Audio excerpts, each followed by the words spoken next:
అదే RTV app వార్తల్ని క్షణాల్లో చదివే అవకాశం ఉంటుంది. ఒక న్యూస్ పేపర్, ఒక టెలివిజన్ ఛానల్ మీ చేతుల్లో ఎప్పుడూ ఉంటాయి. దొంగకు చెప్పులే లాభం అనేది పాత సామెత. కానీ దొంగ కాదేది కనర్హం అంటున్నారు ఈ మధ్య దొంగలైతే. బంగారం దొంగలను చూస్తాం, అంతేకాకుండా బట్టల దొంగలను చూస్తాం. కానీ శంకరపట్నం మండలం కన్నాపూర్ గ్రామంలో అయితే ఎల్లిపాయలను అయితే దొంగతనం చేశాడు దొంగ. ఆరుగాలం కష్టపడి పండించిన రైతు అయితే లబోదిబం అంటూ పోలీస్ స్టేషన్ మెట్లెక్కిన పరిస్థితి నెలకొంది.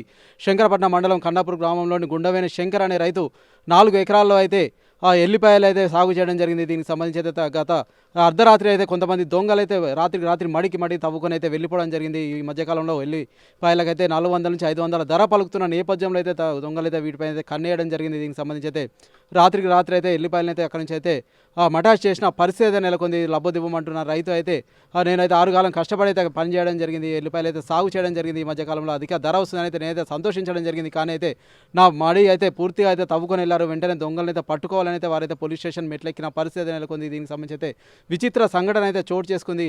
మానకొండూరు నియోజకవర్గం సంబంధించి అయితే శంకరపట్నం మండలం కన్నాపూర్ గ్రామంలో అయితే ఈ సంఘటన అయితే చోటు చేసుకుంది. దీనికి సంబంధించి అయితే వార్త తెలిసిన వారైతే ముక్కున వేలేసుకుంటున్న పరిస్థితి నెలకొంది. దొంగలు ఇలా కూడా చేస్తారా అని అయితే అందరూ చర్చించుకుంటున్న పరిస్థితి నెలకొంది. ఈ మధ్యకాలంలో అయితే టమాటాలు కావచ్చు, అంతేకాకుండా ఉల్లిపాయలు కావచ్చు అధిక ధరనైతే ఉన్నారు. ఆ సంగతి అయితే మనం చూస్తాం. అంతేకాకుండా నిత్యావసర కూరగాయలైనటువంటి ఉల్లిపాయతో పాటుగా బీరకాయ కావచ్చు, బెండకాయ కావచ్చు అధిక ధరలు అయితే ఉన్నాయి. ఈ మధ్యకాలంలో అయితే ఎల్లిపాయలు సైతం ఏంటంటే ఆకాశాన్ని నడుతున్నాయి వాటి రేట్ అయితే. దీనికి సంబంధించి అయితే దొంగలైతే ఎల్లిపాయలను అయితే టార్గెట్ చేసిన పరిస్థితి నెలకొంది. ఈ రైతు శంకర్ అనే రైతు 4 నెలలు కష్టపడి 40,000 రూపాయలు ఖర్చు పెట్టి అయితే అధిక ధర వస్తుందని అయితే ఆశపడడం జరిగింది. కానీ రాత్రి అయితే మడి తవ్వుకుపోయిన పరిస్థితి నెలకొంది. దొంగల్ని వెంటనే పట్టుకోవాలని అయితే రైతు ఆవేదన వ్యక్తం చేస్తున్నాడు. అంతేకాకుండా ప్రస్తుతం అయితే ఎల్లిపాయలకైతే కావలి ఉండాల్సిన పరిస్థితి నెలకొంది అని చెప్పేసి అయితే రైతు ఆవేదన వ్యక్తం చేస్తున్న పరిస్థితి నెలకొంది.